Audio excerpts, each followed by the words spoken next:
Is you ready for wars when they shooting rockets? I'm tryna hold cheese, but it get out of pocket. Yeah, I'm tryna build you, but they try to knock it. I wanna teach him, but it seems that they mock it. Yeah, behaving wisely like I'm David O'Morgan. Stay on the narrow path and I'm walking in caution. I feel my spirit trouble when I start feeling nauseous. You gotta be making sense, cause I'm not with the nonsense. I was left with no option, I was sold off on auctions. Israelites got the adoption, Satan kills seeds like abortion. To the poor I'ma feed them a portion, blowing it out of proportion. Some days ain't feeling important, not through the spirit exhort them. They got this land off extortion, course of the river not for.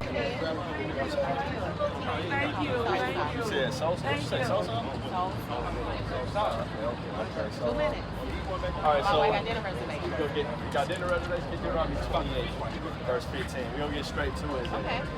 We're gonna get straight to it. I usually like to ask people religious background, stuff like that. We're gonna go ahead and get it. It's the book of Deuteronomy, chapter 28 and verse 15. Right? Go! What it shall come to pass? This is Moses talking to the Israelites, the Jews. He's saying it's gonna happen in the future, right? Read. If thou wilt not hearken unto the voice of the Lord thy God. If you don't listen to the voice of God, this is what he's telling the people, read. To observe to do all his commandments, right, and his statutes, right, which I command thee this day. Right, if you don't listen to keep these commandments that I'm giving you, read. That all these curses, read, shall come upon thee, right, and overtake thee. Verse 46. So we said curses are going to befall you as a nation of people. Let's read something about these curses. Verse 46. Right. And they shall be upon thee. They're going to be upon you, read. For a sign. For a sign. It's an identifying marker, read. And for a wonder. Right. And upon thy seed forever. It's upon you and your seed as a sign, an identification marker for who God's chosen people are. So we're going to read one for you, verse 68. Verse 68. Yep. And the Lord shall bring thee into Egypt again.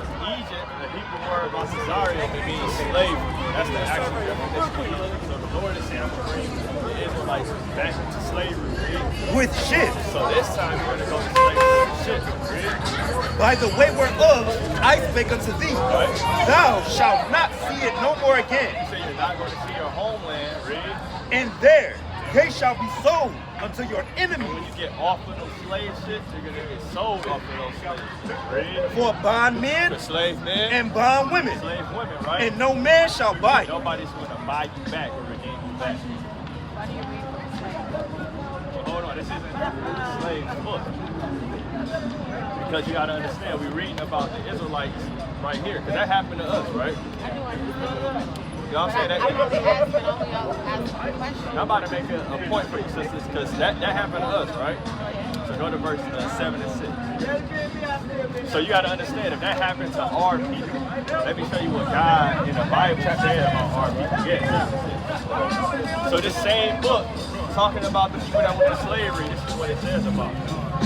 Revelation 13 and it reads thus. For thou art an holy people, right, unto the Lord thy God. He said you're holy unto the Lord thy God. Read. The Lord thy God hath chosen thee. He said, I chose these same people I sent to slavery. Read. To be a special people, right, unto himself. Y'all heard that part?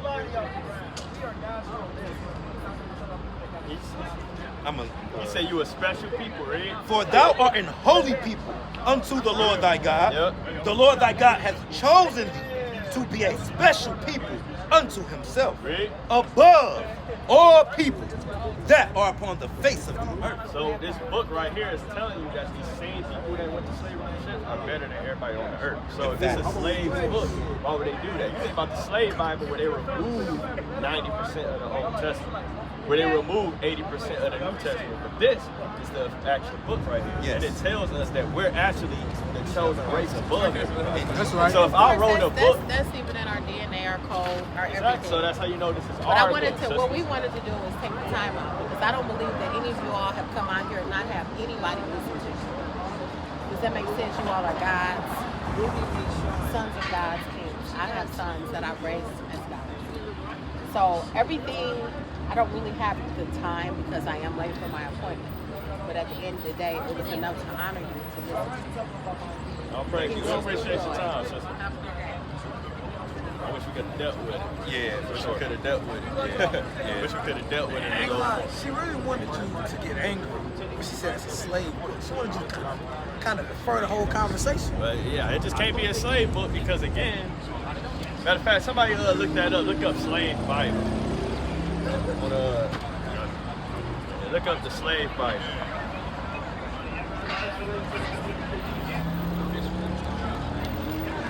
People can say those things, but it's simply not true. This isn't a slave book at all. The same people that went to slavery on shit, God said will be chosen above everyone else. Therefore, that cancels that out, because if this was a slave book meant to enslave us, why would I keep that in there?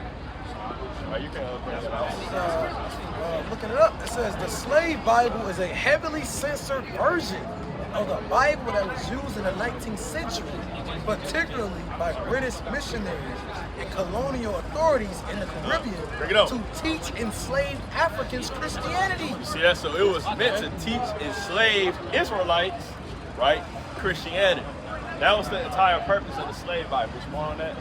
While deliberately omitting parts that could inspire rebellion or promote the idea of freedom. You see that? So they removed things like Exodus. They removed things like Deuteronomy 7 and 6, Revelation 13 and 9. If you look on Wikipedia, it shows the percentage they removed.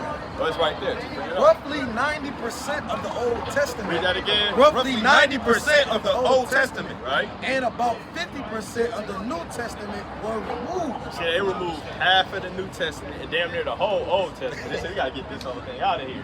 Because all the Old Testament is talking about Israel going to slavery, the Lord redeemed them. Yep. That's literally what it's talking about. But they removed the parts in the New Testament to where, you know, things like judgment, and they probably kept Jew nor Greek and forgiveness. And notice that. That's one thing I want to know. When I got to go to a funeral, which I hate, because you got to deal with the Christian pastor giving his sermon, trying to sell his damn church. They always talk about forgiveness. That's the main commandment they go into. Why do you think they always talk about forgiveness? That's what they teach them in the seminary school. Forgiveness, forgiveness, forgiveness. So they can shove that down our throat to, just like it said here, to thwart, what's that word? Rebellion. There's more in that too. That's the key right there. It says, why does it matter? The slave Bible is a powerful example of how religion was manipulated to justify and maintain slavery. It is also a warning about how easily truth can be twisted when people cherry pick scripture to serve evil purposes. See that? So they was cherry picking the scriptures to serve that evil purpose of enslaving, of furthering the enslavement of our people, the mental enslavement of our people.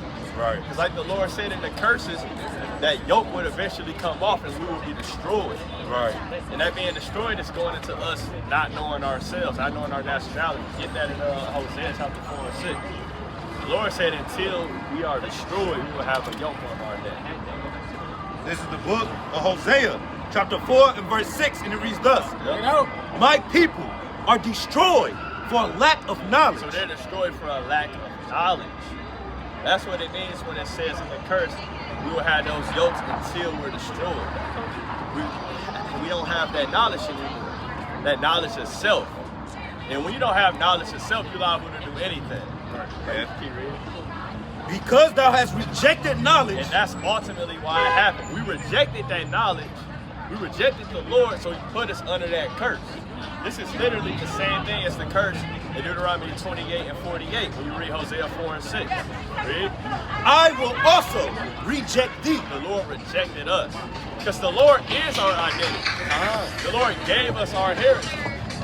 Without heritage, without your culture, then you're removed from yourself. So the Lord rejected us, which means we rejected our nationality, rejected our heritage.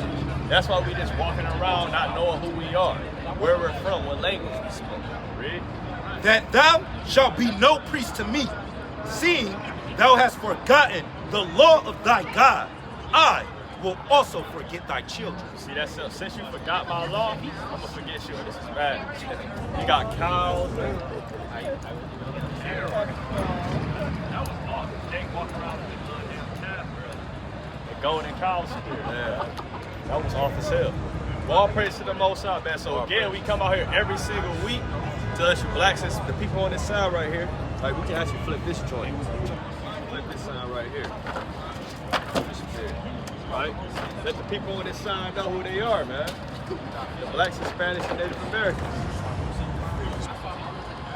Right? That we are the children of God. We're actually the Israelites of the Bible. Get John chapter 1. I believe that's 47. The book of John, chapter 1, and verse 47.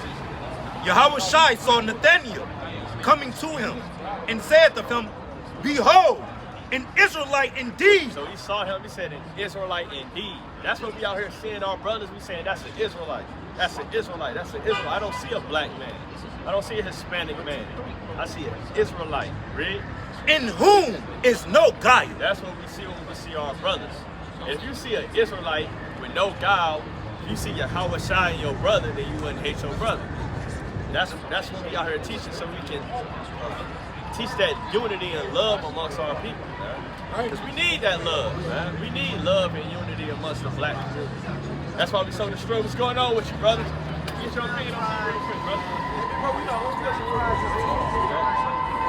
What's going on, sister? Can I get your opinion on this real quick? West Indians.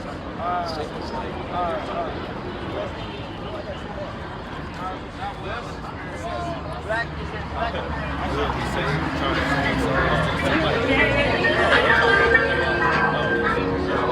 Yo, talk to them. What's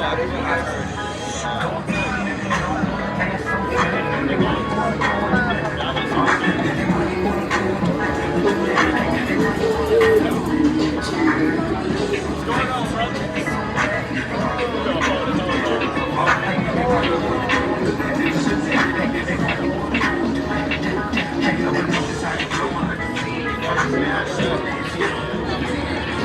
Hey, sis.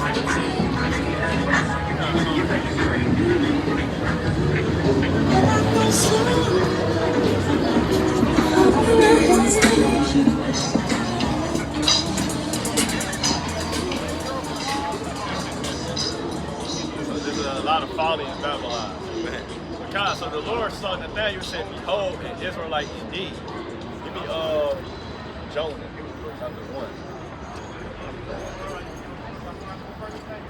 He said, I am the That's how we used to be, man, pointing out brothers, saying that's an Israelite right there. Right? Just claiming our race proud. But now we don't have that anymore. Bring that up. Book of Jonah, chapter 1 and verse 9, and it reads thus. And he said unto them, I am in Hebrew. I am what? I am in Hebrew. And I fear the Lord, the God of heaven, which hath made the sea and the dry land. You see that? That's the proud nature that our forefathers followed in. That fact that we could, that nationalism, so to speak. We was proudly boasting in who we are. Now we ask a brother, hey man, you say you an Israelite, they whispering it. And I don't think Jonah said that nice and kind. He said, yo, I'm an Israelite. Right. I mean, he kind of said it with his chest and his diaphragm. But our people, they be shy, and because of that lack of knowledge, you've been detached from it. When you detach from something so long and it sounds so asinine and obscene, you just can't visualize being that great. That's how bad that curse in Deuteronomy 28 and 48 is. Being destroyed for a lack of knowledge and mental enslavement is the worst thing that could have happened to our people. You can bring that up. Tobit chapter 1, verse 3. Bring it out. I, Tobit, have walked all the days of my life in the way of the truth and justice. And I did many alms deeds to my brethren and my nation, who came with me to Nineveh, into the land of the Assyrians. So he understood his heritage, his culture. He did all these good deeds, right? Verse 4. And when I was in my own country. When I what? When I was in my own country. So we used to be in our own country. Right? Check that out. We used to have our own land that we used to be in. Now we stuck in America, paying damn taxes to a nation that enslaved us, forced to keep their laws. And we happy about it. They destroyed us to the point that we have to serve them in this land, man. That's how they destroyed our people, which is sad. When you really just dive into that curse of actually being destroyed, that destroyed is heavy because the pride that we had in our own history, the pride we had in our God. So strong. What's going on, brother? Take a picture of this. Oh, you talking about the J? Take a quick picture. And then take a picture of this. Yeah, I'm trying to get him to come up here. What's going on with your family? He got a quick question for you. What's your name? Vic. Vic, what's going on, Vic? How you feeling, man? Chilling. What's your religious background? So you raised Christian? Yeah. What's the denomination? So what's it called? Baptist. Like, when the last time you been to church? You go to church often or no? Yeah. No, I'm not from Detroit. I'm from Houston. No, I was saying, do you go to church? But you say you're from Houston? Yeah, I ain't been to church. I've been out here. Oh, 2 weeks. Oh, 2 weeks. You moved out here? Yeah, I got a job. Oh, yeah. I was just going to say, what made you move from Houston to Detroit? Okay. So, that's cool. So you say you were... Oh, yeah, so you don't go to church. While you was in Houston, did you go to church? Oh, you did? Do you go often or no? Yeah, almost every week. Almost every week? Okay. So you're a Christian, you go to church every week. Do you read the Bible for yourself? I do sometimes. Me and my girl, we be doing Bible study too. Okay. What y'all been doing it to? We do a lot of James, and I really want to say the last thing we did was some of Psalms. Okay. I'm going to read something to James. Get James 1:1. James is small. It can be hard to find. Yeah. So Lord willing, we can find it, brother. Lord willing, we can find it. Yeah, we're going to pull James 1:1 real quick. I just want to get your... I done reread it like a few times. Few times? Every time I reread it, Whoever read it first, though. I always find something else I ain't. Book of James, Yeah, it's small. chapter 1 and verse 1. Yeah, verse 1. James, a servant of God and of the Lord Yahweh Shai HaMashiach. Now read it as is. James, a servant of God and of the Lord Jesus Christ, Yep. to the 12 tribes which are scattered abroad. Greetings. I just want to know, like, what's your opinion on that verse? It started off the letter saying he's writing this to the 12 tribes scattered abroad. What you know about that? I mean, I don't know much. I want to say I don't really get a full understanding of it until later in the book. Five and six. But James, you know, this is a letter, right? So he writing a letter to the 12 tribes scattered abroad. So when you actually reading this letter, it's about the 12 tribes scattered abroad. That's what I'm saying. Are you familiar with that? Like, I'm going to show you something else. John chapter 11 and 50. You can start at 49, about Jesus, right? I want to show you something. About this 12 tribes scattered. I want to show you something. Book of John, chapter 11 and verse 50. 49, you start at 49. Yeah. And one of them, named Caiaphas, Caiaphas. being the high priest, So Caiaphas was the high priest of the Jews at the time. that same year, said unto them, Ye know nothing at all, Yep. nor consider that it is expedient for us that one man should die for the people, Yeah. and that the whole nation perish not. So the whole nation is talking about the whole nation of the Jews. It's saying it's expedient that Jesus died for the Jews, right? And this spake he not of himself, but being high priest that year, he prophesied that Jesus should die for that nation. So he said Jesus should die for that nation, the nation of the Jews, because it's Pharisees in the circle discussing matters about the Jews, because they the leader of the Jews, right, Red? And not for that nation only, He said not only the nation of the Jews, obviously, right, Red? but that also he should gather together in one the children of God that were scattered abroad. So James is writing a letter to the 12 tribes scattered abroad. And I was telling you that Jesus is dying for the Jews and the children of God scattered abroad. So it's a concept we're dealing with scattered abroad in the Bible. So who are these people that's scattered abroad that's referred to in the Bible? I noticed you said something about Psalms, right? Now Psalms is in the Old Testament, so you believe in the Old Testament, right? You believe in the words of Moses. So I'm going to show you something Moses said in Deuteronomy 28. Deuteronomy 28. This is the book of Deuteronomy chapter 28. You you can get permission when they got scattered. What's that verse? No, it's 64. 64. This is the book of Deuteronomy, chapter 28, verse 64. Now hold on, do you know who's talking right here in Deuteronomy? Who's the audience? Go to 29 and 1. Deuteronomy 29 and 1. Just to show you some quick. These are the words of the covenant. Covenant. A covenant is a contract, right? And just like any other contract, there's stipulations. Like you got a contract with, like, who do you phone with? Like T-Mobile, AT&T. You got a contract with AT&T. If you don't pay the bill, you got this grace period, and then they shut your phone off. That's the contract. It's an obligation. So the Lord had a covenant and a contract with the Israelites. And Moses is explaining, right? Which the Lord commanded Moses to make with the children of Israel. So the words we're reading is a part of the contract and stipulation. So go to verse 64.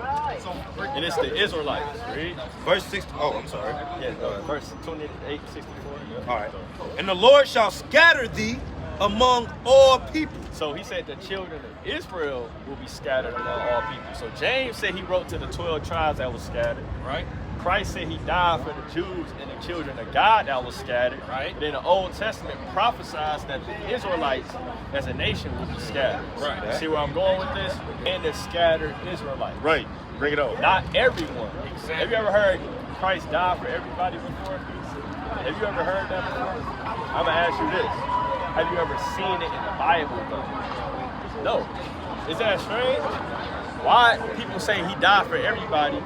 But me and you, we can't go into the Bible and actually visually see that. We just hear that. Right. I'm going to show you what the Bible actually says. Get Acts 5 and 29. I'm going to show you what the Bible actually says.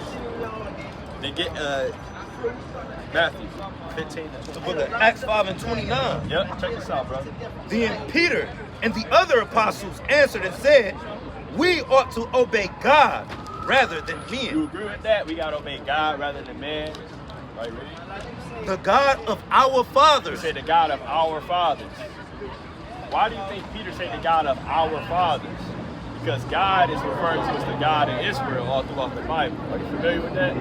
He's the God of Abraham, Isaac, and Jacob. Read. The God of our fathers raised up Jesus. He raised up Jesus, right? Whom ye slew and hanged on a tree. He was hanging on that cross on the tree. Read. Him hath God exalted with his right hand, With his right hand. to be a prince and a savior, So Christ was a prince and a savior, read. for to give repentance to Israel. To who? To Israel. Read. And forgiveness of sins. Now this is Acts. This is after Christ died. Peter is saying that Christ, y'all killed him. He was put on the earth to give repentance to Israel. He didn't say it to everybody. He said it to Israel. The Bible is actually a book written about Israel. I'm not sure if you ever heard that word. But the Israelites is the people that this book is addressing the whole way through when you put it together. Because the Bible is just a collection of books. Who wrote these books? Who wrote Acts? Who wrote Luke? Who wrote Matthew? Who wrote Isaiah? Jeremiah? All those people are Israelites. And they're writing about the history of their people. They're also getting visions from God that they're writing for the future people, which is us. We can actually show you, got like 5 more minutes to show you that we're actually the Israelites of the Bible. We can actually show you that. Because if Christ saying he only died for the Israelites, it would behoove you to have a light bulb go off and say, damn, who are those people then? Who are these scattered people that God is talking to? Like, do you want to know that? Do you care to know who the Israelites actually are? God's chosen people? I don't know. I gotta go meet one of my friends right now, but I got one definitely verse for you. one verse. One verse for you, just to show you, man. Deuteronomy 28, 68. Because this is real important, man. Again, Christ died for these people. Right. You should want to know who they are. You know what I'm saying? Deuteronomy chapter 28 and verse 68. Yep. And the Lord shall bring thee into Egypt again. Now, Egypt is a place of captivity for the Jews and Israel. So the Lord is saying y'all gonna go back into bondage. Read. With ships. Now, who went to slavery on ships, brother? We did. The Lord is talking to the Israelites, though. This is a part of that covenant. This is a part of breaking the contract, right? Like if you break the contract with AT&T, you gotta, pay a late fee. Well, this is our late fee. I'm gonna put y'all ass on the slave boat, right, Reed? By the way whereof I spake unto thee, thou shalt see it no more again. So you're not gonna see your homeland, right? And there ye shall be sold We got sold off of the ship, right? unto your We enemies got sold off of the ship, right? for bondmen Slave men and bondwomen, slave women. and no man shall buy you. And nobody bought us back. Nobody redeemed us out that slavery. So that's why you can see in 2025, we're still in a land of our captivity, forced to pay bills and gotta spend money with their face on it and acquire our food and clothes. So that's what we out here teaching. We actually the people of this book. This isn't a religious book. It's a history book about your forefathers with our culture and everything in it. So you got to look into it from that lens. So next time you go to Bible study, you got to tell your wife, hey, look, we Israelites. Matter of fact, next time you got Bible study, go ahead and just go to that YouTube video, cut it on, and follow along with the scriptures. Because, you know, we just mortal men. We just read what the Bible says. We don't got to take our word for it. I want you to go home and actually go through these verses. Deuteronomy 28, read the whole chapter. You know, Acts the 2nd chapter. I want you to go home and actually read these things and see it for yourself, bro. Emphatic. Right? That's what we want, man. So you an Israelite. God shows the people, all right? That's what you're teaching, brother. All right, man. All right, big brother. All right, brother. Yeah. One Israelite at a time. One Israelite at a time. They go Elon. They go Elon. Yeah, let me know. Brother been on the phone. I want to talk to the brother. What's going on, Elton? How you feeling, man?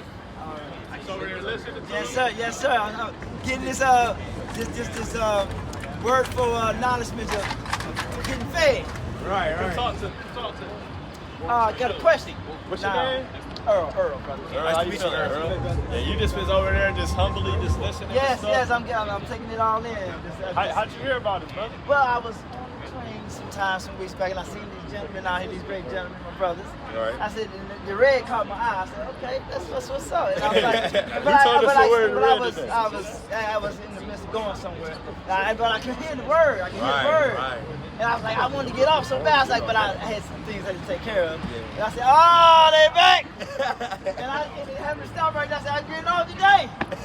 And I came over here. I saw my brother kicking it. You know, I was like, oh, God bless all y'all. Brother. God bless you. All right, Earl, you said you had a question for us, Earl? Yes, my question was about the frankincense. Now, some time ago, I can't remember which book I was in. I heard a story about something about how the gentleman who came to greet Jesus when he was born, the wise man. That's why we call it frankincense. I don't know if it was an oil or incense or whatever, but I know that was one of the gifts. So, you were trying to get the actual gift. frankincense is it something like a bridge towards the Father, a connection? Not necessarily. What is that? Exodus? He teaches right now. Yeah. I'm teaching right now. I'm about to We're going to get into Exodus. Okay. But him and Went to the priest. Here, brother. It's a Levi for that.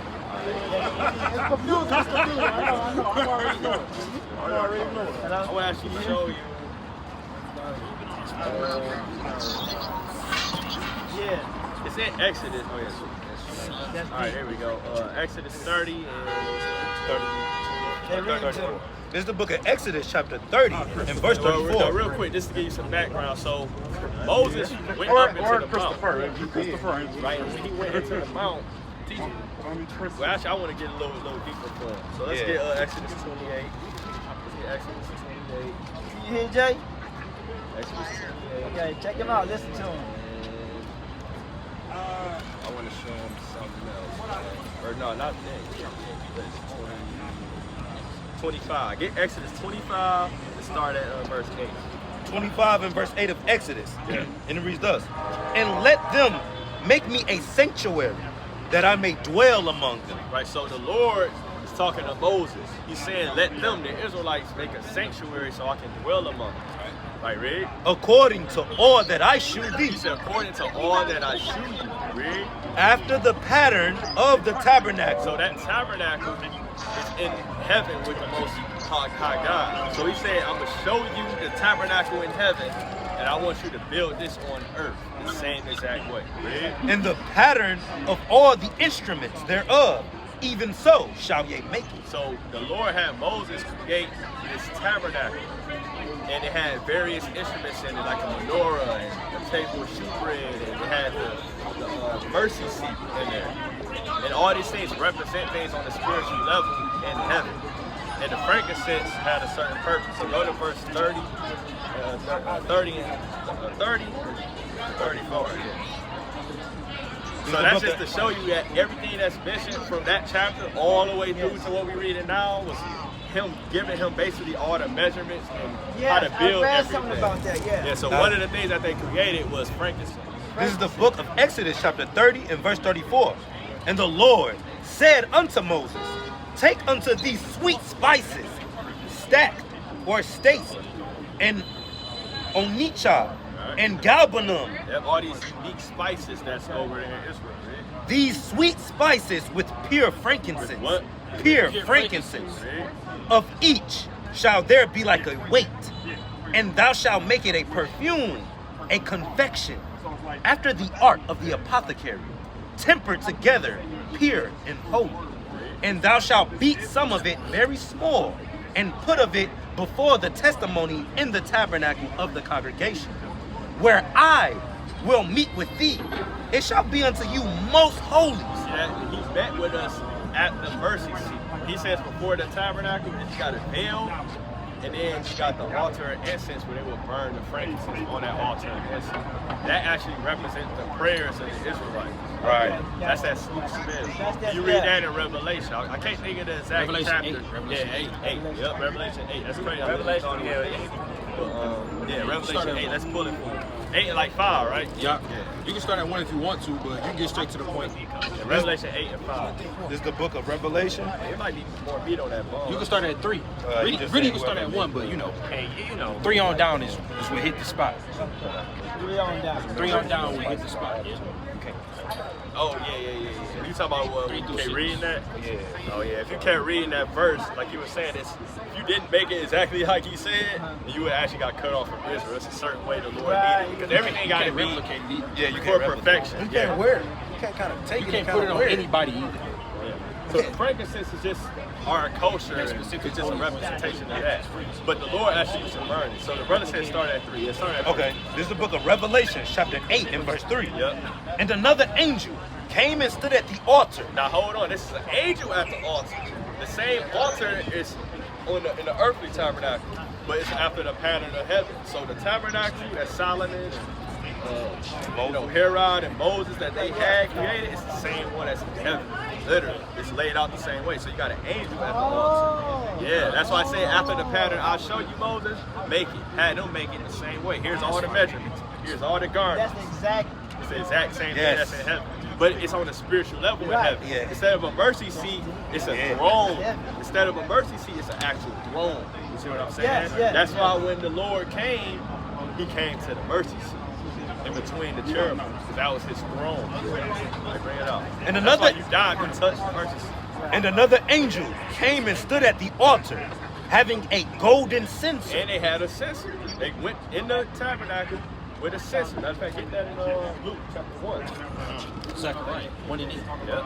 Luke 1 and 8. Brother, I want to look. Luke chapter 1, verse 8. I want Bring to it show out. you this getting played out on the earthly realm and then go back to the heavenly realm. If this is Luke 1 and 8 for sure. And it reads, and it came to pass that while he executed the priest's office, The priest's office, this is the priest's job. Yeah. Not the high priest, but a regular priest, son of Aaron, they would go in to the tabernacle. Right, read? before God in the order of his course, Right. according to the custom of the priest's office. Yep. His lot was to burn incense when he went into the temple of the Lord. He burned that incense when he went into the temple. So you got the outer court, you go in and you go into the actual tabernacle. And it's a veil. But he would go to the altar that's right before the veil. So say this is the veil right here. The altar would be right here and you would be the mercy seat. So I can't see the mercy seat, it's a veil. But the priest comes and he lays the incense on the altar. You had to be a certain type of position priest to go. You can only go so far in. Being Yeah. Only the priest could go. certain, you have to wear certain. Yeah, the priest could go in, but the high priest would go behind the veil once a year. Right. But he had to be dressed a certain way too, didn't he? They all had to be dressed a certain way. Yeah, and you read that even in this here, the angels had white arms. I'm not sure if it's in chapter 8, but in Revelation, it's multiple accounts showing them in the tabernacle. It's been a while since I read that, but I'm kind of vaguely. Yeah, so keep reading that. And the whole multitude of the people were praying without at the same time of incense. Right, they call it the time of incense, which is just the hour of prayer, 3 p.m. It's that evening prayer time. Or you can go back to this. So that's done on the earthly realm. That's what the priest would do. Every day they would go and light the incense. Continuing on in Revelations 8 and 3.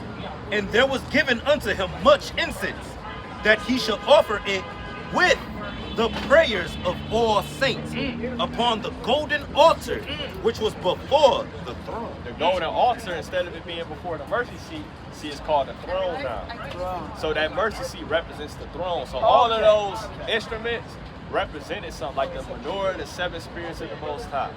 You got the table of shewbread, which I still haven't dove into. I haven't heard anybody break it down. I'm not sure what that means on the spiritual level. But you got the shewbread, and then, like I said, the mercy seat, and then the altar, which is where they offered up for the prayers of the saints. So that frankincense was a special concoction created for them to burn the incense. But ultimately, it represents the prayers of the saints. Reading on. And the smoke of the incense, which came with the prayers of the saints, ascended up before God out of the angel's hand. Right, that smoke, the incense would go up there. So Moses saw all of this act out, play out. He said, make it this way. You're going to have priests, they're going to go in and do these things that represents everything that we're doing on an earthly level. You can get that in, I believe, Hebrews 10:1. And the angel took the censer and filled it with fire of the altar and cast it into the earth. And there were voices and thunderings and lightnings and an earthquake. And the 7 angels, which had the 7 trumpets, prepared themselves to sound. That's it on that. So you can get you can bring that out, Hebrews 10:1. The Hebrews chapter 10, verse 1. Right? For the law having a shadow of good things to come. The law was a shadow of good things to come. A shadow isn't the actual thing, it's a replica of yourself, right? And not the very image of the things. Right? It's not the actual image. But the tabernacle was this, it was the shadow of the heavenly realm, right? Can never with those sacrifices which they offered year by year continually make them commerce thereunto perfect. For then would they say not have ceased to be offered, because that the worshippers once purged should have had no more conscience of sins. You see that now? That's the thing that was happening in the tabernacle. They was doing these sacrifices. That's what it was about. But at the end of the day, those animals couldn't really purge out wickedness. It was all this sign and all symbolic, all dealing with Christ in the third heaven.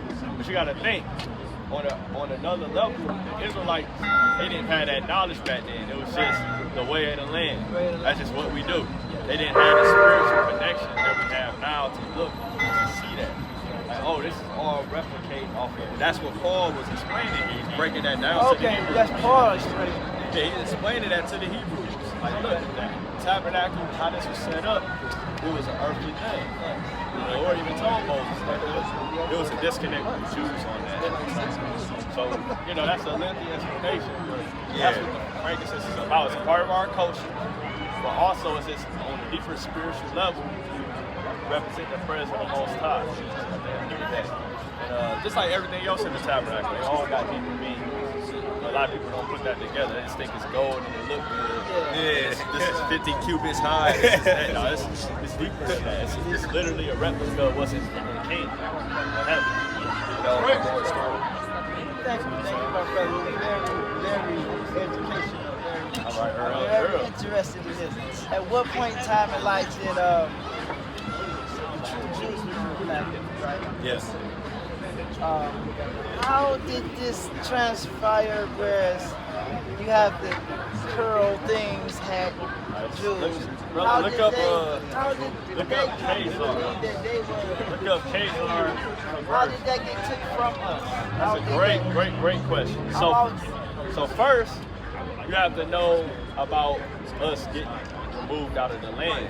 Because if we were in the land, how did that happen? Right. So get Luke 21. Okay. Isn't that kind of somewhat the same thing with the Egyptians too? Because they were black too. Well, First. that's a little. I mean, kinda. They got conquered as well. Yeah. But yeah, it's just people get conquered. That's just how it happens. But we're gonna walk through our history real quick. This is the book of Luke, chapter 21 and verse 21. Bring it up. Then let them which are... Sorry, at verse 20.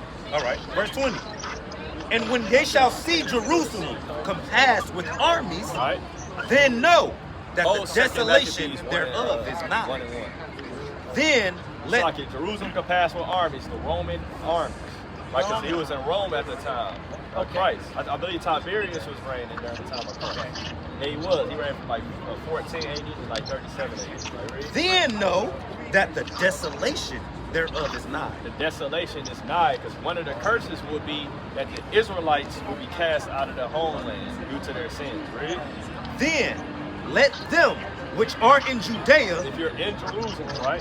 flee to the mountains. Where? Flee to the mountains. Yeah, flee to the mountains. I want to show you something. Bring this out. Second Maccabees 1:1. Book of 2 Maccabees, chapter 1, verse 1. And brethren, the Jews that be in Jerusalem, in the land of Judea, which unto the brethren, the Jews that were throughout Egypt, health and peace. Yeah, so you had Jews in Jerusalem during the Maccabean time. During the Greek reign, you had Jews in Egypt. We had places set up in Egypt already. Well, the thing is, Egypt is right there. So we just had land mass, we had villages and things set up there. We had civilizations set up there. It's a document called the Elephantine Papyri. I'm not saying that correctly, but it's a document that basically shows how since the Babylonian siege, you had Israelites all throughout Africa that was set up, like in different places. You got to see that, yeah. So during this time when Judea went down, what he had the Jews do, he said, flee to Africa, flee to Saudi Arabia, get out of here, because the desolation is coming. So I'm about to show you how this whole thing right now. So we're in Jerusalem, flee to Africa, flee to Saudi Arabia. And let them which are in the midst of it depart out. Yep. And let not them that are in the countries enter thereinto. Right, so if you're in another country, don't come back to Jerusalem. Like, Christ is warning them about an event that's going to happen. Because Christ, they say, died around 30 to 30 AD. This is mentioning an event that happened in 70 AD. So he's talking about something that will happen 40 years in the future. For these be the days of vengeance, Yeah, the days of the Lord's vengeance against Israel. that all things which are written may be fulfilled. See, yeah, so all the things that's written is going to be fulfilled. So you can drop that. We can read this in verse 84. I mean, page 84 in this book. This is from Babylon to Timbuktu. Rudolph R. Windsor. He actually a black historian. We'll read this right here. Page 84. Babylon, Timbuktu, page 84. Yep. In the year 65 BC, the Roman armies under General Pompey conquered Jerusalem. In 70 AD, General Vespasian and his son Titus put an end to the Jewish state with great slaughter. During the 70 AD, right? During the period of the military governors of Palestine, many outrages and atrocities were committed against the residue of the people. Right, that's our people, Jews and Judea that didn't flee, like Christ was warning. Right, ready? During the period from Pompey to Julius, it has been estimated that over 1 million Jews fled into Africa, fleeing the Roman persecution and slavery. The slave markets were full of black Jewish slaves. Yeah, so you had the Israelites fleeing out of that area into Africa. Now look up there. Whoever got Wikipedia real quick, look up the Kingdom of Wida. It's called the Kingdom of Wida, but another word for it is actually Judah. And we're gonna pull that up in back. So this is all to answer your question about the Jewish man. Because first you have to understand, how the hell did we get out the land? Yes. How did they get in? Right. We're just going through the history. Right, so read that about the Kingdom of Wida. And then if you got actually,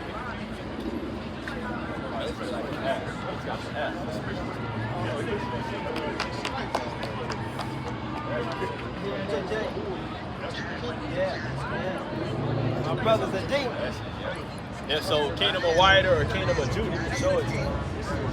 That is another word for it. Yeah. Wider or Judah. He gonna read it. Now hold on, this is Africa. It's Africa though. But it say Kingdom of Judah. He gonna read it. Ouda or Wyadah or Judah by the French, and known locally as the Lexington, formerly the chief port of the Kingdom of Wyadah, is a city on the coast of the Republic of Benin. Where's that now? Specifically in history. You might have to go to Kingdom of Wider. That first thing that you had. The Kingdom of Wyadah Check was this a out, was a kingdom on the west coast of West Africa in what is now Benin. Yep. It was a major slave trading area, Hear that? which exported more than 1 million Africans to the United States, the Caribbean, and Brazil before closing its trade in the 1860s. In the 1700s, it had a coastline of around 16 kilometers long. Under King Hafan, this was expanded to 64 kilometers, stretching to 40 kilometers inland. So the Jews got kicked out and ran out of Jerusalem, and they dwelt in Africa. And when you continue to read this book here, it'll show that we was prospering out there in Africa, right? So we end up getting sold by those Africans to the whites in the slave trade. That's why a particular land in West Africa was called Negro land. Simultaneously, while we're living in Africa, we're living in Saudi Arabia, you got a man named Muhammad that came and took some of the religions from the Jews and started conquering. And then that got popularized, the Mohammedan expansion. Then you got some little nations in the Caucasus Mountains called the Khazars. So you had the Romans, they was heavy into Christianity. Now you got the Mohammedan expansion, the Islam. That's the two major powers on the earth. Guess who's going? The Jews. They're scattered abroad. They're into Christianity and mixed in with the Muslims and Moors now. And then it's gonna show you what was going on with these Khazars. Bring that up. The Khazar conversion to Judaism is what? The Khazar conversion to Judaism. So they converted to Judaism. These Khazars in the Caucasus Mountains. Is a Yeah. It's a fascinating and often controversial episode in medieval history. Yep. It refers to the conversion of the Khazar elite, including their king, to Judaism, likely in the 8th or 9th century. So that happened in the 8th or 9th century, around 7 to 800. And that's after the Mohammedan expansion. And I have a book, I wish I had it with me, I gotta start bringing it.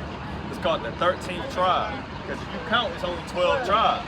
But it's called the 13th tribe. It's a man who committed suicide right after he wrote this book. And it's about exposing the Jews as the Khazars. And it said when they failed, a lot of the places they went to was East Europe. You know what happened in East Europe? Are you familiar with Hitler? Hitler started conquering East Europe, killing a lot of Jews. In 1948, guess what happened? The Jews got in the land. That's the history. So these Khazars, they just conformed and converted to Judaism. And they had wealth and riches because they was selling like the wood to the slavers. They had fur and stuff like that.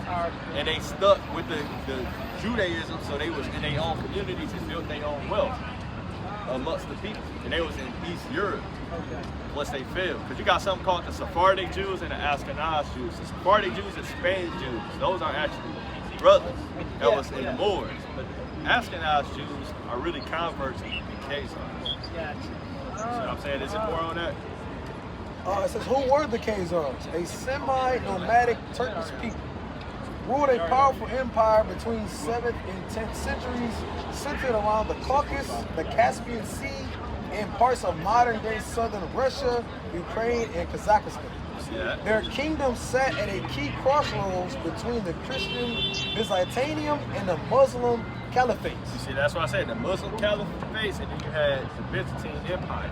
So they like, hold on, how can we get power? If people don't respect polytheism anymore, let's convert to that Jew religion. That's what happened. Wow. Right? It's a loudness. It says, why did they convert? According to historical sources, the Khazar leadership adopted Judaism as a strategic choice See, that's literally all in there. That's what I'm saying. to remain neutral between the two great powers, Christian Byzantium and the Muslim Abbasid Caliphate. Yep. By choosing Judaism, the Khazars aligned with neither empire, preserving political independence. See that? So that's basically what they wanted to do. They wanted to gain that power at the end of the day. And like I said, when they failed obscurities, you know, the guy was going into it in the book that they ended up in East Europe, basically. Main sources on the conversion: the Khazar correspondence, a series of letters between Hasadai and Ben Shaput. Oh, that's crazy. That's in that book. That's deep. That's actually in that 13th trial book when he reads. It says a series of letters between Hasadai and Ben Shaput, a Jewish leader in Muslim Spain, and King Joseph of the Khazars. King Joseph claims his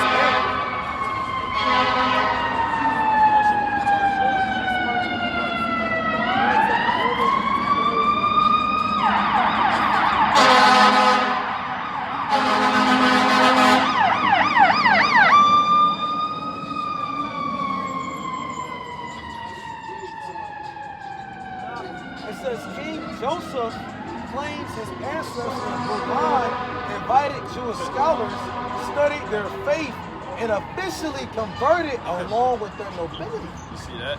Another source, medieval Muslim and Christian chroniclers.